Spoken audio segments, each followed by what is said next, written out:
in at number 10, we have gamma ray bursts. Gamma ray bursts are way more worrying than solar flares. They're one of the brightest and most powerful events in the universe and have the ability to destroy anything in their path. They have been observed in distant galaxies, but not yet in our own. Gamma ray bursts come from the collapse of stars, usually during a supernova or a hypernova. It has been predicted that a gamma ray burst in the Milky Way, our galaxy, would cause mass extinction, if not total obliteration of the Earth. Cheery! Coming in at number 9, we have toxic pollution. So I don't know whether this could totally destroy planet Earth, but toxic waste could definitely destroy its inhabitants. In most major cities, the air is thick with carcinogens that come from gasoline used in vehicles. Pollutants from farming to feed our huge populations affect wildlife and contaminate water sources. Industry pumps metals into the air, which can be detected falling in the snows of Antarctica. And this is just day to day. Of course, there are always accidents like exploding nuclear power plants. With industry constantly rising, with oil constantly being excavated and burned, how long until we choke our planet to death or poison ourselves into sickness? And it's not just on-land pollution that's a concern either. We genuinely have to worry about intergalactic contamination these days. This is coming into number 8.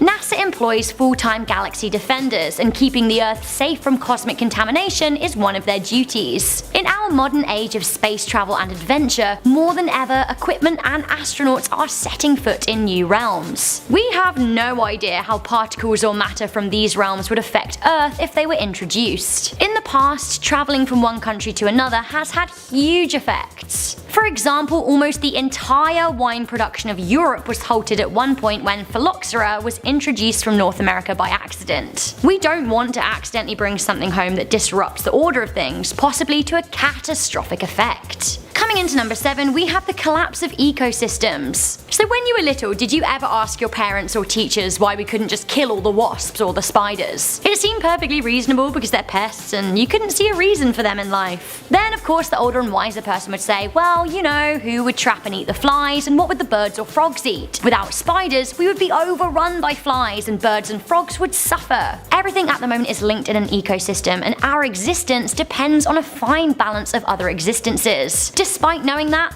humans are cutting down forests left, right and centre to make more space for our growing population. Reportedly, around 30,000 species are vanishing every year because of our effect on our environment, meaning we are causing mass extinctions. Who knows when we will kill off something that we really need and what effects that will have on the food chain. Coming into number 6, we have global warming. So you can argue about the cause of it all you want, but the weather on planet Earth is fluctuating and it is more unstable than we have ever known it throughout the period of human history. We are currently breaking heat records year on end. Arctic ice is disappearing, glaciers are melting, as is mountain snow. The rise in sea levels could drown several of our cities. Some people even predict that new bodies of water could disturb currents in the Atlantic Ocean, which could paradoxically trigger an ice age. Coming into number 5, we have rogue planet collision. Uh-oh, it's a rogue planet, they've gone rogue. So these actually do sound way more fun than they are. Rogue planets are planets that don't orbit stars. Some simulations suggest that there may be more rogue planets than stars in the Milky Way at around 100,000 to 1. So really, we could be in one giant game of dodgeball. Our planet actually may have formed from a collision of planets, so it does happen. In 2012, some scientists predicted that a rogue planet could be just 100 light years away. Sure, we can blast asteroids, but how do you deal with a whole planet coming at you? Coming into number 4, we have Earth's core cooling. So right now, Earth's core is hot, hot, hot. And to cut something really long and complicated down into a paragraph in a top 10 list, we need it to stay that way. The swirling of liquid iron and nickel in the outer core swirling around the solid metal of the inner core creates magnetic fields which deflect solar flares and more. If the core cools, not only would we ourselves lose heat, but we would lose our magnetosphere, which would shoot our Earth's atmosphere into space, leaving us vulnerable to all kinds of crazy solar activity. You know Mars, icy Mars. Many speculate that a cool core is what caused this planet to die out billions of years ago.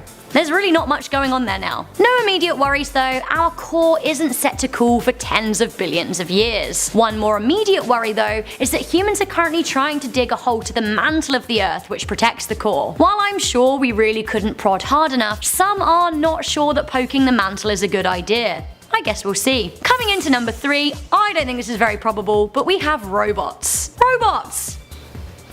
Robots. Many people fear that robots will take over the world, but I'm not particularly afraid of them destroying it. Humans have yet to evolve to something beyond our current state, but when you think about it, our next stage of evolution could be computers or robots, which are often more durable than we are. In some crazy dystopian future, robots could become top of the food chain. However, they would likely know how to look after planet Earth better than we do. Coming into number 2, we have divine intervention. I personally am pretty skeptical about this one, but any good skeptic should also be skeptical of their own beliefs and acknowledge that anything could happen to change their mind at any time. For some religious people, this may seem like a distinct possibility. For the agnostic among us, we also have to admit that we do not know how the world was created, therefore there are mysteries to the universe that we do not yet understand. If God created the world and stars, could God not very well destroy them? If the world started with a big bang, could it end with one? Finally, for me, I think the most likely way that our world will end on this list is our number 1, which is egos. War comes from a clash of egos. Failing to acknowledge global warming comes from an egotistical view. Oil is money, so those with huge egos want to burn it, so long as it lines their pockets, eh? Egos are the enemy of science and prevention. Egos are the enemy of learning. A person who cannot put aside their ego to accept new information that challenges what they may have previously believed is a very dangerous person indeed. Unfortunately, the world is filled with egos, and the biggest egos tend to run countries. Only by putting these egos aside and playing for Team Planet Earth rather than Team Individual Gain will we be able to come up and face the issues that are on this list. Fundamentally, if we can't put aside our egos, the world is literally doomed. Starting off this countdown, we have the Judas Cradle. Whoever invented this torture device was sick. So basically, the victim would be placed into a waist harness that attached to ropes. Then the victim would slowly be lowered onto this pyramid-shaped seat. And it's got a nasty, pointy top. That gets inserted up their yahoo. The victim was then slowly and painfully stretched open by this device. Eventually, their body would tear and they would be impaled. Doesn't that just sound peachy? This instrument was used until the late 1800s in Europe. I can't imagine how painful that must have been. So let's not bring back that form of torture. Ever. In our 9th spot, we have the mousetrap pistol. And if you guys are liking this video so far, then make sure to give it a big thumbs up. You guys already know the drill. So this was an invention that seemed like a good idea at the time, but in the end, it was found faulty for a number of reasons. So in 1882, a man named James A. Williams from Texas decided to create a trap, and I quote, by which animals which burrow in the ground can be destroyed. He then took inspiration by burglar alarms from the 19th century, which was basically a pistol rigged on a contraption that would go off when someone opened a window or door. He thought that if it worked for humans, it would work for rodents too. So basically, his invention consisted of a revolver or pistol attached to basically a mousetrap. When the mouse set it off, the weapon would go off. So you see how problematic that would be? It would kill the mouse, but also take out chunks of your floor. And imagine if your foot accidentally triggered that trap. Ouch. So you can see why this invention never really took off. In our 8th spot, we have the blood-powered lamp. Okay, the award for the strangest invention goes to this one.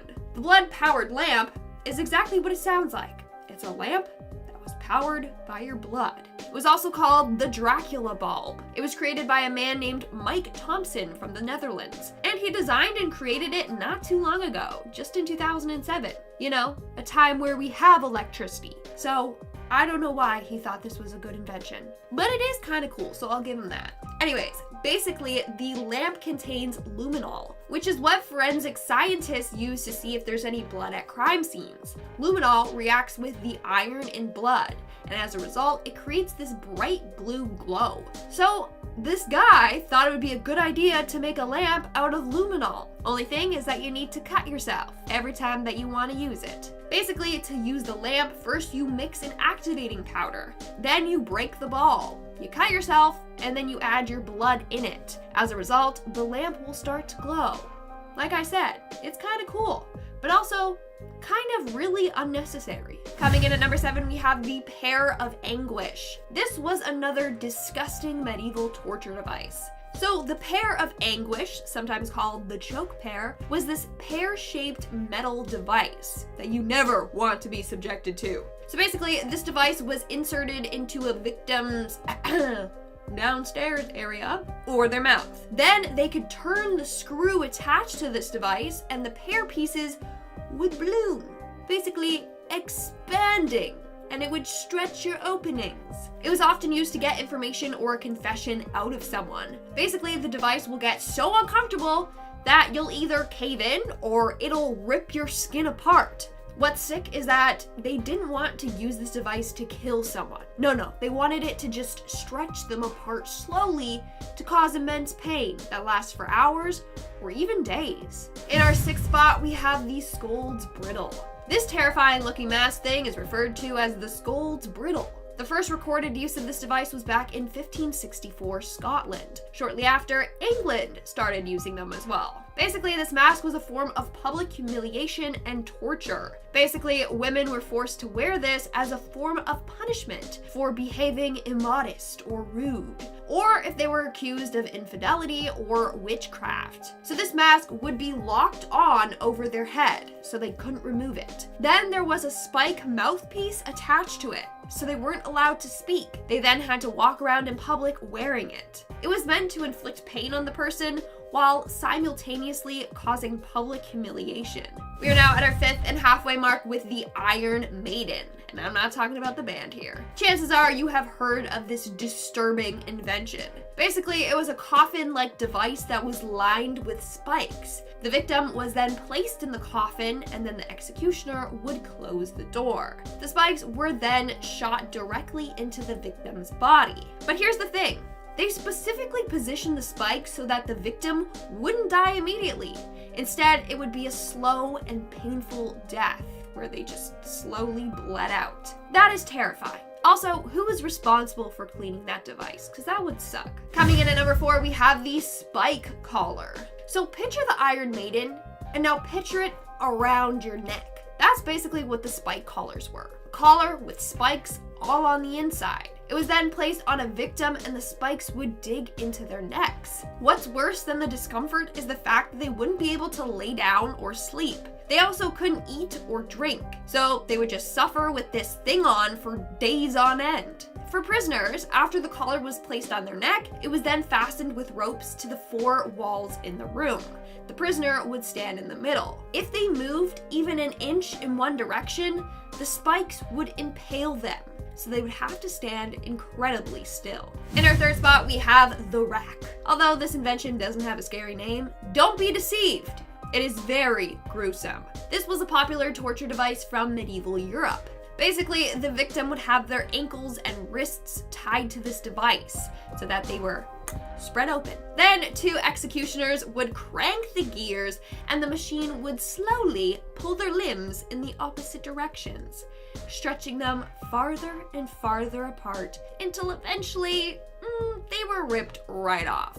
I'm telling you, people back in the day were sick. Seriously, imagine if we used this now for criminals. That would never fly. Moving on to number 2, we have the dimple machine.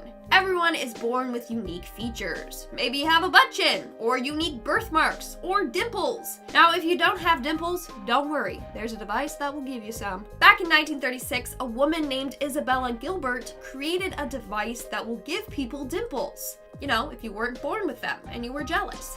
So basically how this works is the dimpleless person would place this contraption over their face. The device had 2 sets of knobs on either side of it that would poke into your skin. It was believed that if you were to wear this long enough, then it would train your cheeks to create dimples on their own. I'm sorry, no, that looks terrifying and also painful. And in our number 1 spot, we have the electric smile. Back in 2011 in Japan, a very weird invention was made to help children smile. It's crazy. So basically, it forces kids to smile by sending electric shocks to the kids' cheeks. This causes the face muscles to contract and voila, you got a smile. This is wrong on so many levels, but it was targeted towards parents as a method to snap their kids out of a tantrum, or to make sure they are looking perfect out in public. Here's the creepy part. The shock is so strong that the smile can last for days. And a side effect is that it can cause some twitching. Like I said before, this invention is just so wrong on so many levels.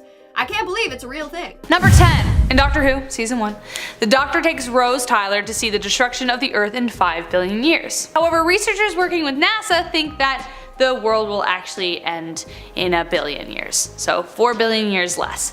This will be due to our ever-expanding sun, which will burn off all of the oxygen on our planet, essentially turning into a little fireball before it's consumed. The sun will most likely expand into a red dwarf and literally eat us. Hopefully by then we will have expanded into the universe and inhabited other planets, and you know, like Firefly. It would be awesome if that was real. However, we might destroy ourselves before the sun even has a chance to. So although it is inevitable that the sun will eat us for lunch, what we are doing now might beat it to the punch if we don't do something about it. Number 9. Wandering black holes. Black holes that move? No thank you. They can stay right where they are, except for some of them can't. Scientists always suspected that black holes could travel, but they just haven't found one until March 2020, that is. Yay! Researchers at the Center of Astrophysics Harvard-Smithsonian finally found a concrete specimen. At the center of a galaxy 230 million light years away is a wandering black hole. It has a mass of 3 million times that of our sun, and it is moving at 110,000 miles per hour. Black holes, due to their sheer mass, are usually just too heavy to get any kind of traction. Imagine kicking a bowling ball versus a soccer ball. Bowling ball is the black hole. But scientists think that it may have gotten its start due to a collision, therefore meaning that it could be part of a pair. So where's the other one? Could it be heading straight for us, ready to suck future generations into oblivion? I guess we will never find out, but they will, so good luck guys. Number 8. Satellite Demolition Derby. I feel like we practically just started going to space. It's only been since the 60s, like 6 decades, like that's insane. Which is why this number blows my mind. In space right now, orbiting our planet, are tens of thousands of pieces of space junk, even millions. There are 2,000 active satellites and 3,000 dead ones just like chilling up there. Now that may not sound like too much of a problem, but it really could be. If they started hitting each other, the results would be disastrous. NASA scientist Donald Kessler in the 1970s proposed that if there was too much space junk in orbit, that a chain reaction could occur. As the junk collides with each other, it could cause even more space junk, making Earth's orbit entirely unusable. As you can gather, this would potentially be catastrophic. For companies like SpaceX, who plan on launching 50,000 satellites for global internet coverage, more obstacle avoidance procedures need to be put in place before that happens. Otherwise, I don't know, I don't want to think about it. It could get really bad. Number 7. Aliens. The wonderful late Stephen Hawking proposed that aliens could be dangerous for us to interact with. If you haven't seen Enter the Universe with Stephen Hawking, you should. It's great. I love it. I put it on in the background all the time. He states that not only do intelligent life forms definitely exist, just probability wise, he does warn that interacting with them could be really dangerous. Quote, "We only have to look at ourselves to see how intelligent life might develop into something we wouldn't want to meet." Unquote. First and foremost, if they actually made it here, then they have technology far beyond our understanding yet. That kind of technology would be pretty intimidating, and consider how well we humans have dealt with meeting new people in the past. Answer, not good. But who's to say these intelligent aliens might not also be looking to colonize and conquer? We could be to them what the Mayans were to Cortez. If it's the other way around and we end up seeking them out first, who's to say history wouldn't repeat itself? You know? Especially if we're looking for a new place to live? Ugh. Number 6. Wandering stars. The entire universe is continuing to expand, so that means that everything is constantly moving and could eventually tear apart. But anyways, even our sun is moving. But in relation to us, it isn't moving. However, there are stars that do. They are called wandering stars, and there is one in the Milky Way.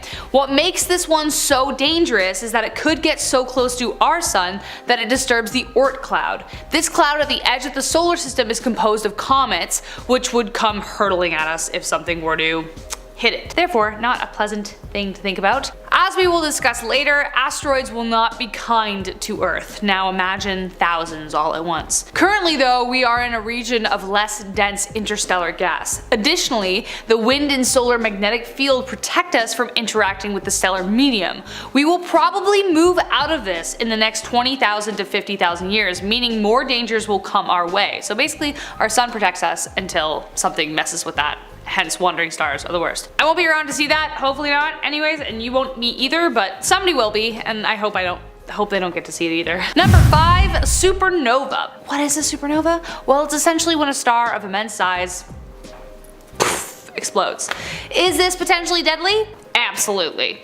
Our sun is expected to die eventually, but probably not for, a billion years as previously mentioned. But what will happen when it does? Well, the entire Earth would burn up essentially as previously mentioned. It would be 15 times hotter than the surface of the sun, but that's not going to happen for a while yet. However, if a supernova occurred some 30 light years away, this could have detrimental effects on Earth now. Possibly mass extinctions, destruction of the ozone layer, therefore leaving Earth vulnerable to solar rays, which would kill us all. The oxygen and nitrogen in the atmosphere could also ionize, meaning our atmosphere would turn into a kind of thick smog. Not a good time, and doesn't sound very good. I don't want to be there. Number 4, gamma ray bursts. Okay, so we just talked about how scary supernovas are. Well, get ready for gamma rays. It's a death ray from space. They are the most extreme explosions in the universe, like a supernova. It's crazy enough to think that our sun could explode within seconds, not anytime soon, but imagine a star several times the mass of ours collapsing into a black hole.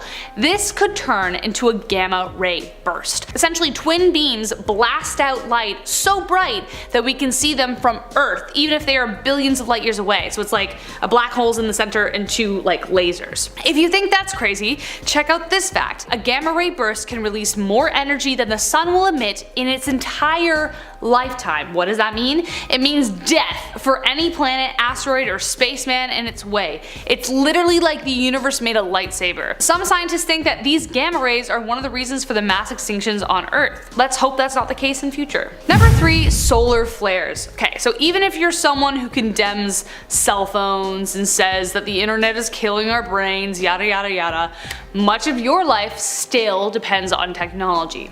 Many people worry that a killer solar flare could destroy our planet, but that's not actually possible. But what is possible is a complete and total blackout. While the heat of a flare can't make it to Earth, electromagnetic radiation and energetic particles can. They can and have messed with the upper atmosphere and disrupted signal transmissions. But that's tame compared to what else could happen.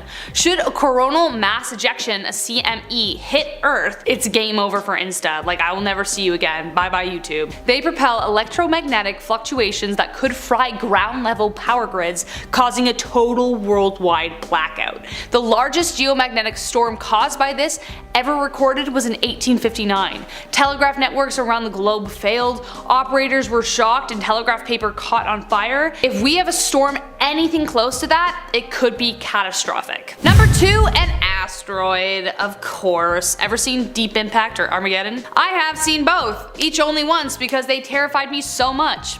All throughout our galaxy, throughout the universe, there are wandering massive rocks drifting through space. Some are as large as whole provinces, even countries. At this moment, there are currently 20,000 asteroids in our galaxy that could pose a threat. Now, I assume that scientists actually have a plan for if one starts barreling for us, but it would be incredibly hard to stop regardless. The White House Office of Science and Technology Policy released a report on June 20th in 2018 that detailed the steps NASA and FEMA, the Federal Emergency Management Agency, will take to prevent asteroids from striking Earth and prepare the US for the consequences of the event. Side note, I love how Canada always dies in every disaster movie ever. The Day After Tomorrow, nobody cares about them. We're probably fine though. Anyways, that was a side note, side tangent. Anyways, the US, they are planning ways on deflecting them, as well as developing technology that better predicts the probability that ones will hit. So, maybe we won't be able to stop them, but we'll know they're coming, so I guess we can say goodbye to our loved ones. And last but not least, interstellar clouds.